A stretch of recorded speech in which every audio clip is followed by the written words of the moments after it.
All right, shalom, shalom. I'm gonna start by giving infinite honors and praises to Yahweh, Bahashem, Yahweh Shai, Bahashem, Harachakwadash. Double honors to my teachers, the apostles and the elders of Great Millstone, who rule well and are worthy of their double honors. Peace and blessing to you, Akim, pushing out this truth across the four corners during these last seconds of time. Kwam Yashala, mighty Shalom. All right, in this lesson in particular, I'm going to get into detaching from the society, or detach from society. All right, Lord willing, this message is edifying.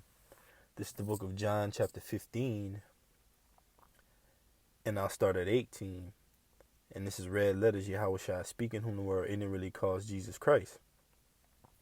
It says, if the world hate you, ye know that it hated me before it hated you. And that's right, Yahweh Shai was the ultimate example of being hated by the world. In fact, he said,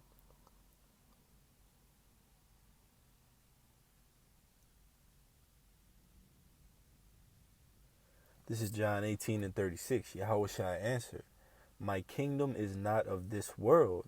And that was over 2,000 years ago, speaking of Roman captivity, but how much more today in spiritual Rome, which is America. All right? Yahweh Shai's kingdom is not of this world. All right? That's why the Lord ultimately says the kingdom is within, because spiritual Jerusalem, all right, a spiritual temple is being built up in this society. All right? But it starts with our minds. So it says, John 18 and 36, Yahweh Shai answered, my kingdom is not of this world. If my kingdom were of this world, then would my servants fight that I should not be delivered to the Jews. But now is my kingdom not from hence. That's right, because ultimately the Lord is building up not a physical temple, but a spiritual temple, 144,000. All right, the Lord said his tabernacle is with men. Revelation 21 and 3, it says, and I heard a great voice out of heaven saying, behold, the tabernacle of our power is with men, and he will dwell with them, and they shall be his people, and our power himself shall be with them, and be their power. You see, so the Lord dwelleth with men ultimately. So the kingdom starts within. It starts with the 144,000, the elect men, followed by the 1/3 men, women, and children. All right? But according to Revelation, the 7th chapter, 12,000 from each tribe. All right? Preached after the order of Melchizedek. Okay? Malak Tazadak. So let's go back to John 15 and 18. Again, if the world hate you, ye know that it hated me before it hated you. If ye were of the world would love his own. But because ye are not of the world, but I have chosen you out of the world, therefore the world hated you. That's right. So the Lord ultimately chose us out of this world, took us out of this world spiritually. All right. Romans 12 and 1 says, be transformed by the renewing of your mind. So the Lord took us out of this place spiritually. We're still physically here. Yes, we're still slaves in this society, still held captives, but our minds are renewed. Our minds are refreshed. Like the scriptures say, if any man be in Yahweh Shai Mashiach, he become a new creature. All right? All things become new. That word new goes into being refreshed. All right? So we're rehearsing the righteous acts, but ultimately that includes detaching from this society. All right? Detaching from this society. Okay, so let's move on. Let's see if there's something on that in the NLT. Bear with me. John 15 and 18. This is the book of John, chapter 15, verse 18. It says, in the NLT, it says, if the world hates you, remember it hated me first. That's right. 1 Corinthians 10 and 13, there's no temptation that's taken you as not common unto man. All right. But with that suffering, the Lord shall make a way that ye escape. And that way is through the word. All right. Being wise as a serpent, harmless as a dove. Okay. Being circumspect. Okay. Looking around. And ultimately being mindful that this society is against the men of the Lord. As it said, if the world hates you, remember that it hated me first. So the world hates righteousness. The world hates uprightness, order. All right, that's why this place is called Babylon, which means confusion, But the Lord is restoring that order throughout the planet Earth, through his hopeful elect, through our mindsets, through our ways, all right, through our actions, by the detachment of not us physically, all right, but spiritually out of this society, because we're still here. I behold, yet this day, we are yet this day in our captivity, right? Yet this day, this Friday, in the month of February, the 2024, the hopeful year of Jacob's trouble. Verse 19 says, the world would love you as one of its own if you, Salakia, clicked out of it, John 15:19 in the NLT, the world will love you as one of its own if you belong to it, but you are no longer part of the world. I chose you to come out of the world, so it hates you. So we're called, all right, to come out of this society spiritually. The Lord says, come out of her, my people, and be not partakers of her plagues, right? But that's spiritually. That's not literally saying, you know what, let me go get a passport, go overseas, and try to escape the nuclear fire that's going to hit America. No, that's spiritually being transformed by the renewing of your mind and in your ways and your thinking, all right? Not thinking like that old man would think, not acting and operating under that umbrella of the old man, but the new man, right? In a Mashiach, in Yahushua. It says the world will love you as one of its own if you belong to it, but you are no longer part of the world. I chose you to come out of the world, so it hates you.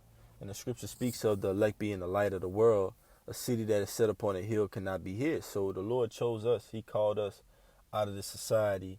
So no matter if you're on the job, no matter if you're amongst your family, no matter if you're going to and fro in the society, handling your business, commerce, whatever it may be, the society has a discourse against us. It hates us just naturally. So you might not be even doing anything, but through the word, through that light that the Lord has put on you, the society it's just against you, just as it was against Yahushua, right? So here are some things that we can do ultimately to detach from the world. This is 1 Corinthians 7:31. And they that use this world is not abusing it, for the fashion of this world passeth away. That's right. You have to be a user of this world and not an abuser, right? Because we know this society is temporary. This society is corruptible, it's earthly, and we desire the more heavenly.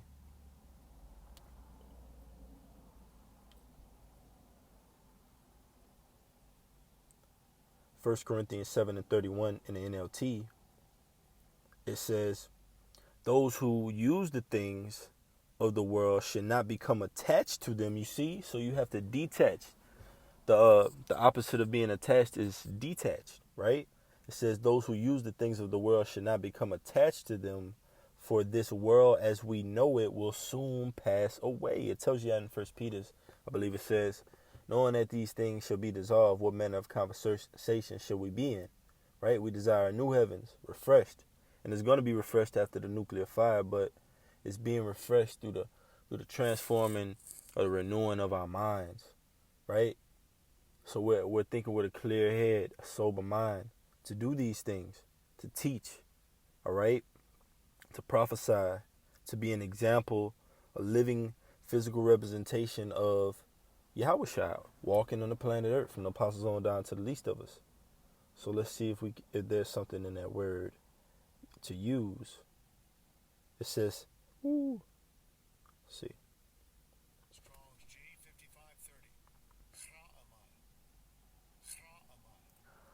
Cha'amai, it says to receive a loan, to borrow, to take for one's use, to make use of a thing, right? So that's likened on to what? Something that's temporary. We're borrowing this society for the time being, right? Using this society to prophesy, to bring out the word of Yahweh Bashim Yahushai, getting our daily bread, but still remaining blameless, right? So we know that it's temporary, okay? It says Strong's definition, to furnish what is needed, right?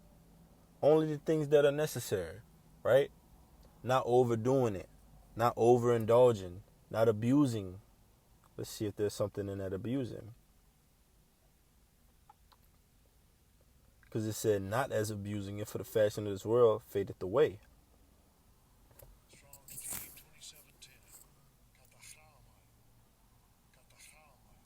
katachamaman. It says to use much or excessively or ill. It says to use up, consume by use. You see? So we ultimately are to conserve. Now we're not to just use up or to abuse.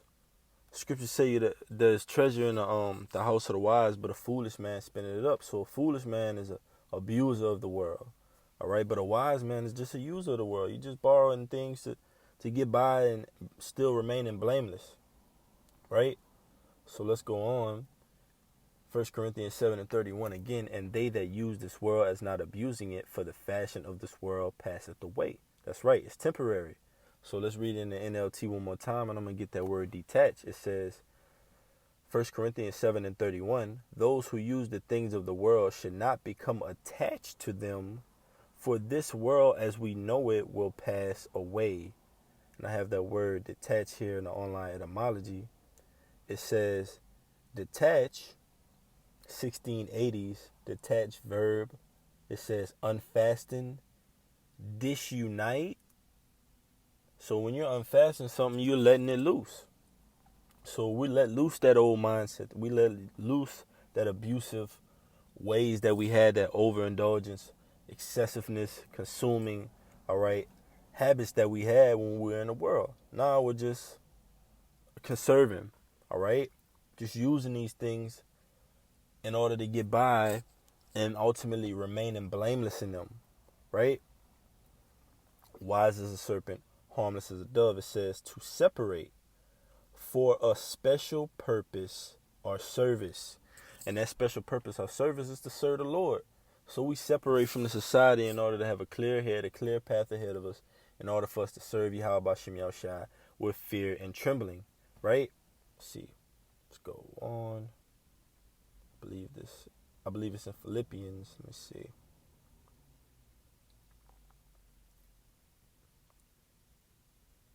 That's right. This is Philippians chapter 2. And I'll start at 13. It says, for it is our power.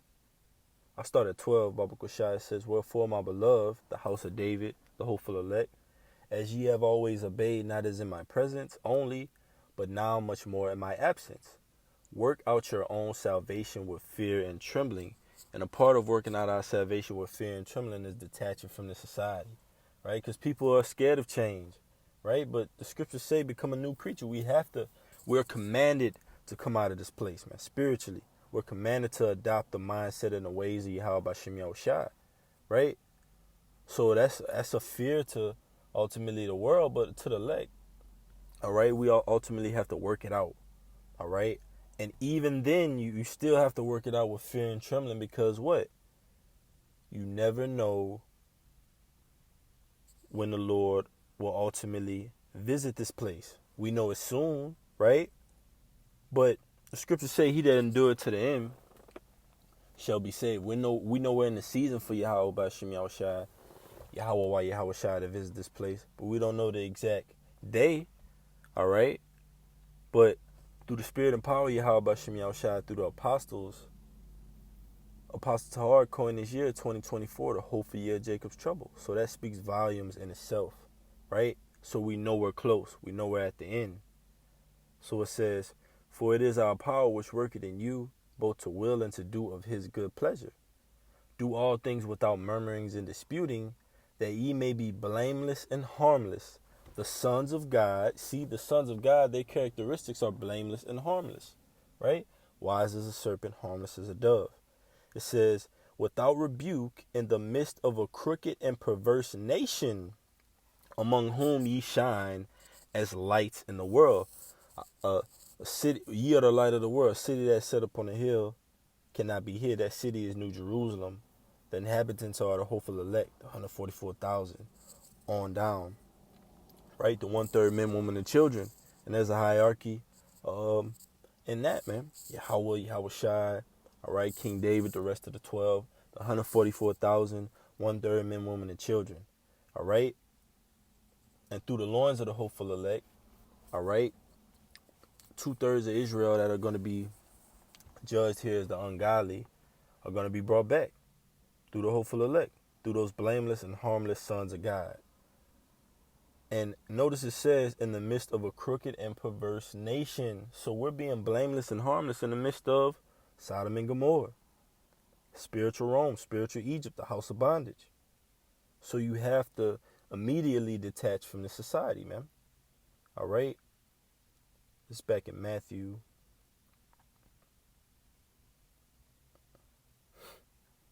chapter 10, verse 16. Behold, I send you forth as sheep in the midst of wolves, and those sheep are the lost sheep of the house of Israel. It also explains that in this chapter. All right, it says, behold, I send you forth as sheep in the midst of wolves. Be ye therefore wise as serpents and harmless as doves. You see? So we're sheep in the midst of wolves. The Lord said, all right, they hate you because they hated me. Let's go to Matthew 10 and 16 in the NLT. Matthew 10 and 16 in the NLT. Look, I am sending you out as sheep among wolves, so be as shrewd as snakes and harmless as doves. Now let's see if there's something in that word, harmless.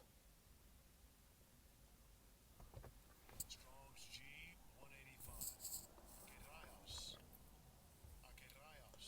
185. Akerlias, it says, harmless, unmixed, pure as in wines or metals. It says, of the mind, without a mixture of evil, free from guile, innocent, simple. You see? And that's the, man, Revelation the 14th chapter come to mind. Those virgins that were not defiled with women, in whom in their mouth was found no guile, no deceit, no craftiness, no mixture, right? Without a mixture of evil, like it goes into harmless, man. So that's the mindset of the hopeful elect. That's a beautiful outline of biblical usage, man. So it says unmixed, innocent. You see? So even though we're in the midst of a perverse nation, if we're the hopeful elect, we're going to be found innocent in this trial. All right? And Yahweh is the judge. All right? Yahweh Shai, according to Isaiah 9 and 6, is the wonderful counselor. Right? I believe in Psalm 75, it says promotion neither coming from the east nor the west, but the Lord is the judge. He pull it down one and set it up another. So that's what the Lord is doing here. But in the midst of all these things, we have to be blameless. Lord willing, I'm of that number, right? And that word harmless goes into, hey, like it's going to bring it out in 1 Peter 5, basically being sober, man. That's how you're able to watch. That's how you're able to see clearly. That's how you're able to be harmless and blameless and free from fault. So in the end, the Lord is going to exonerate us and acquit us, man. And we know the Lord is not going to acquit the wicked, right? This is 1 Peter 5 and 8. Be sober, be vigilant, because your adversary, the devil, as a lion, walketh about, seeking whom he may devour. It says, whom resisteth steadfast in the faith, knowing that the same afflictions are accomplished in your brethren that are in the world. So we have 144,000 men that are across the earth that are trying to remain blameless, that are working hard every day to be harmless, to be wise as a serpent, harmless as a dove, and to detach themselves from this world. All right? And Lord willing, that's the mindset that we should guard ourselves with. So I'm going to say Sama, Yasha'Allah, Yahweh, Allahayanawa, Yahweh, Achad. That's Hero Israel, the Lord our power is one Lord. Double honors to my teachers, the apostles and the elders of Great Millstone. Until next time, Kwam Yasha'Allah, Shalom.